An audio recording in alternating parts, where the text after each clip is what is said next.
Ladies and gentlemen, AEW Revolution 2026 is in the books. And what a tremendous card it was, top to bottom. There were title changes. There were fantastic matches. There were returns. There were debuts. And to top it off, it was a hellacious main event. Now, I'm not going to go through the entire card because there's like 19 billion matches, which we'll talk about that in a second. But I want to give you the top 6 takeaways from AEW Revolution to kind of grasp what's going on. Before we get into that, as always, go ahead and like and subscribe. It means the world to me. Follow me at all socials as Heartfelt. Without further ado, let's get into the video. When I originally wrote this stuff down, this wasn't my first one, but after the pay-per-view concluded, it needs to be talked about. Damn, Tony Khan, these pay-per-views are long. It was probably 15 matches, 14, I don't know the exact number. I missed the 0 hour, and I was missing 3 just to have like whatever it was on the card, 10, 11. I don't know. It was a lot. The show ran almost 5 hours. So like, Tony, I get it. You want to get as many people on the pay-per-view as possible, but either shorten the card to like a good 8 matches on the main show, or put your start time up. I was at All in Texas, and yeah, that was a long ass show, but it started at 2 o'clock, so I was out of there by 8:30, 9 o'clock. If you're going to do a show like this, please put this start time up. Like 2 o'clock's a sweet spot for me, like 2 Eastern, because yeah, it's your early afternoon, but you still get 9 in case you want to go to bed or have like go out to dinner if you're young or whatever. But having a show that long start at 8 Eastern, whew, great shit. Like the only reason why I got through it like the way I did, it was a fantastic show. But Tony, man, you gotta do better. My second takeaway is that Adam Copeland and Christian Cage are back.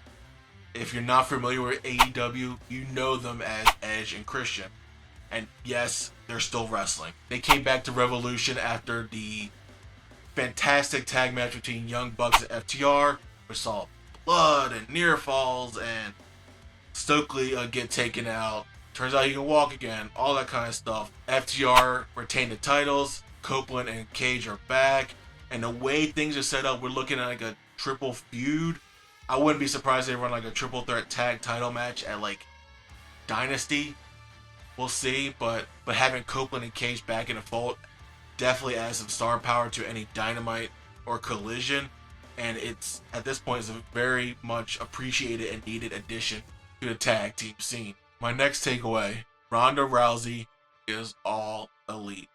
Yes, Ronda Rousey. These parties bore me to death. Made her All Elite Wrestling debut at Revolution after the very, like, depending on all the things going on, like, not as talked about much, match between Toni Storm and Rhea Shafir.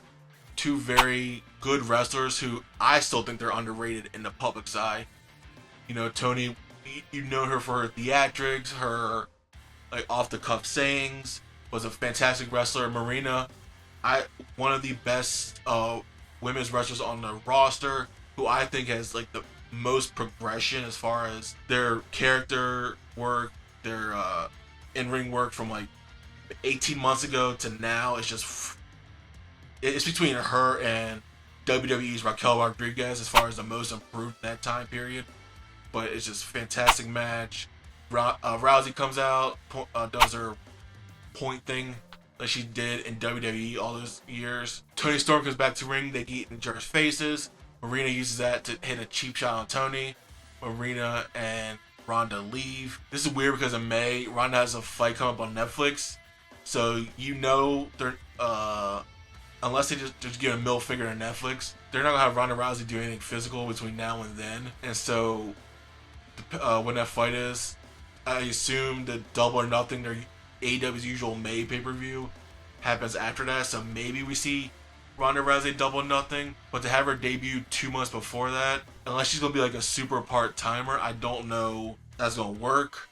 And the other thing to think about is, while her WWE run started hot, it ended kind of meh, and it left a sour taste in people's mouths as far as her pro wrestling career. So maybe she's looking to right some wrongs at the end. You know, she's with one of her good friends, If you don't know, Ronda Rousey and Marina Shafir are two of the original 4 MMA horsewomen, along with WWE's Shayna Baszler and Jessie Duke, I think the other one is. If I'm wrong, please let me know in the comments. But yeah, if she's looking to right those wrongs, cool. If it's going to be more the same as like the end of her run there, I don't know. We'll see. But yeah, as of now, Ronda Rousey is a part of All Elite Wrestling, for better or for worse. Next takeaway, Will Ospreay is back, and he looks freaking better than ever. He returned after Moxley retained his title against Konosuke Takeshita in a great AEW Continental match. Ospreay came out. They had a whole vignette about him like getting out like hyperbolic chamber like Goku. He ran down to the ring, took out Mox, beat up on the rest of Death Riders, and sent Mox screaming before he do any more damage. Having Will Ospreay back is awesome. He was like a guy that I wanted to see the world title on last year, and we didn't get that. Now that he's back, I'm ready for him to be... It looks like he's going to go after Mox, which is fine. I'm ready for him to be in the world title picture sooner than later. Hopefully they save that for All In London at Wembley. We'll see. But anytime Will Ospreay is on the TV screen, the episode or pay-per-view, whatever he's on, is automatically better. So welcome back, Will. Thankful you're healthy. And let's put on some banger matches. Next takeaway. Tekla and Chris Statlander are better than you realize. That was a great 2 out of 3 falls match. Tekla's really coming to her own since coming to the company. She had a very heated, underrated feud in people's eyes with Queen Aminata. I believe I'm pronouncing that right. Apologies if I'm not. Please correct me in the comments. From there, translated to get into the world title scene. Finally won the world title. And has been a great, for lack of a better word, psycho champion. And she has a weird fascination with belts that came into play this match. The ref getting knocked out and taking a ref's belt off as he was knocked down on the floor. Got a little steamy. But Tekla winning by hook or by crook with the Sisters of Sin. I want Tekla to continue to reign. I think there's so many people to explore matches with. I know Ronda's back, which is going to kind of envelop her in a Ronda Toni Storm feud. But Marina Shafir should get a title shot soon. I would say a Megan Bayne, but on the pay-per-view she won the women's tag titles. Maybe if Willow drops the TBS title, she can move up. Or maybe a Britt Baker come back. There's so many people for Tekla to explore this crazy side with and have great feuds and matches. I'm happy she gets to continue her reign, and I'm excited for what happens next. As far as Statlander, I don't know. Maybe she goes after Willow immediately. There's a friends, enemies, back and forth thing between her and Willow all the time, so it's an easy story to tell. But as far as Statlander does immediately, I'm not sure. Unless she's going away to maybe get some things, some little nicks and bruises healed up. Just keep her on TV. She's too good not to be there. And last but not least, what in the hell does AEW and Tony Khan do with Hangman Adam Page? If you are unaware or missed a pay-per-view, MJF defended his AEW men's world title against Hangman Adam Page in a Texas death match with the added stipulation, should Hangman lose, he can no longer challenge for the AEW men's world title. And after a syringe and glass and a dog collar and skewers and an explosion and I'm sure a couple of tables, I'm sure I'm missing a bunch, MJF choked out Hangman to retain his men's world title. Now MJF is someone who is one of those people I put to a Roman Reigns. Cinema. If they had the title, it should be a long reign. They should never, ever be a transitional champion. So it made sense for MJF to hold the title. Now he can go against a Kenny Omega whenever he's done with Swerve, a Will Ospreay. Hell, if Mox wants to go back for a title, I hope he doesn't win it because that world title run at the beginning of 2025 was atrocious. But Mox can go there. Konosuke. There's so many people that MJF can easily just have a feud and oh, it makes sense. Oh, it's good. Oh, that match's going to be good. But now to get onto Hangman, what does Hangman do? I don't know. The way Hangman lost, it looks like they may write him off for a little bit. Give him a couple months. have him come back like Double or Nothing or something, or have him come back getting ready for All In. But per the stipulation, he can't challenge for the top title. I don't know if I really don't know who he feels with. Does he go back with Swerve? We'll see.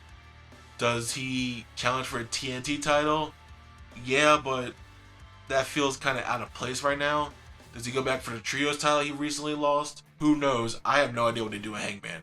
And that's a good thing because you don't know what's next. It's harder to predict and you just go for a ride. But Hangman is too good and too important of a wrestler not to ever challenge for a world title again.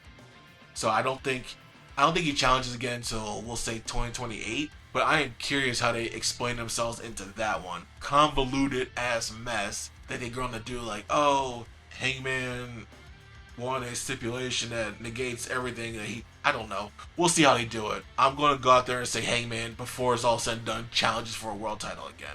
But this result does not help anything as far as explaining to get there. Alright, those are my 6 takeaways from pay-per-view. Let me know what y'all thought about the pay-per-view down below. Let me know if you agree with my takes, disagree.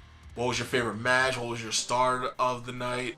For me, I think my favorite match, my match of the night was either the main event because it was just bloody. It was so bad my wife had to leave the room because she couldn't watch anymore. It was between that and Bandito and Andrade tore the house down to me. I love that match. My start of the night was probably Konosuke Takeshita. I think the match he put on, the blood, all that stuff, and the way the match ended, showing Moxley respect. He firmly cemented himself as a face now, and that's not going to fly to Don Callis family. So that implosion and that hopefully feud of Okada is going to be just... But that's all I got for you guys today. Thank you so much for watching. Thank you so much for talking AEW with me. Again, let me know in the comments what you thought about the show, and I'll catch you guys in the next video. Remember to follow me at all socials as Heartfelt, and I will see you later. Peace.